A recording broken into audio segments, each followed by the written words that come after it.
అయింది. వాళ్ళ పేరెంట్స్ నా దగ్గర వచ్చి ఏడుస్తున్నారు. ఏమైందమ్మా అంటే ప్రీవియస్ ఎక్స్ బాయ్ ఫ్రెండ్ వాడు సెల్ఫీలు అవి ఉన్నాయి, వాటిని బేస్ చేసుకుని మమ్మల్ని బ్లాక్మెయిల్ చేస్తున్నాడు, పెళ్లిపీటల మీదకి వస్తానంటున్నాడు, పెళ్లిపీటల దగ్గరికి వస్తానంటున్నాడు.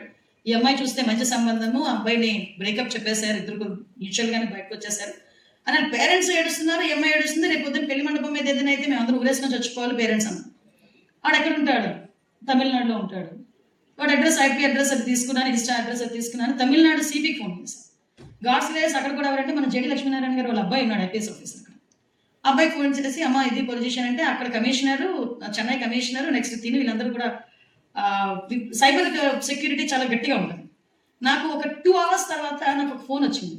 ఐ షాక్ నిజంగా.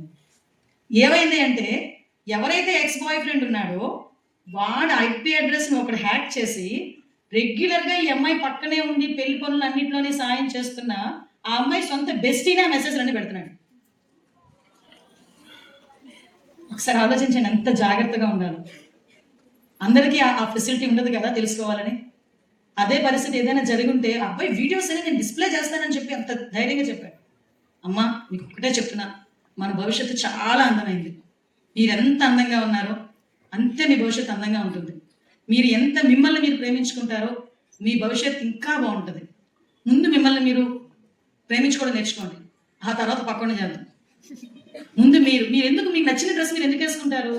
అమ్మని నాన్ని బెదిరించో బుజ్జగించో బతిమాలు, అమ్మ నాకు ఆ డ్రెస్సే కావాలి, ఆ డ్రెస్లో నేను బాగుంటాను అని చెప్పి పెట్టుకున్న తర్వాత కొంచెం కాస్ట్ ఎక్కువైనా ఆ డ్రెస్ వేసుకుని అటు ఇటు తిరుగుతుంటే మీ అమ్మ నాన్న లోపల దిష్టి తగులుతుందని బయటకు చెప్పరు, కానీ నా కూతురు ఎంత బాగుందో అనుకుంటారు. నచ్చిన హెయిర్ స్టైల్ వేసుకుంటారు, నచ్చిన బింది పెట్టుకుంటారు, నచ్చినట్టుగా యాక్సెసరీస్ వేసుకుంటారు, నచ్చిన బ్యాగ్ కొనుక్కుంటారు, మీకు నచ్చినట్టు మీరు వస్తారు. అది మీరు. రేపు పొద్దున కూడా మీ జీవితం కూడా మీరు అనుకున్నట్టుగా మీకు నచ్చినట్టుగా ఉండాలి. ఎవడి చేతుల్లోకి వెళ్ళకూడదు. వాడక్కడ తిన్నావా, నేను తినలేదు ఇంకా అప్పుడే తినేసావా అని అడిగితే ఆహా నువ్వు తినలేదా అంతవరకు నేను కడుపు మార్చుకొని కూర్చుంటానన్న పొజిషన్కి రాకూడదు. నీ బొజ్జ, నీ పొట్ట, నీ ఆకలి, నీ తిండి నీవు తినాలి. అంటే ఇది ఎగ్జాంపుల్ చెప్తున్నా. దీన్ని బట్టి మన లైఫ్ని ఎలా డిజైన్ చేసుకోవాలి. అమ్మ నేను ఈ పొజిషన్లోకి రావడానికి కొన్ని వేల అవమానాలు పడి ఉంటాను.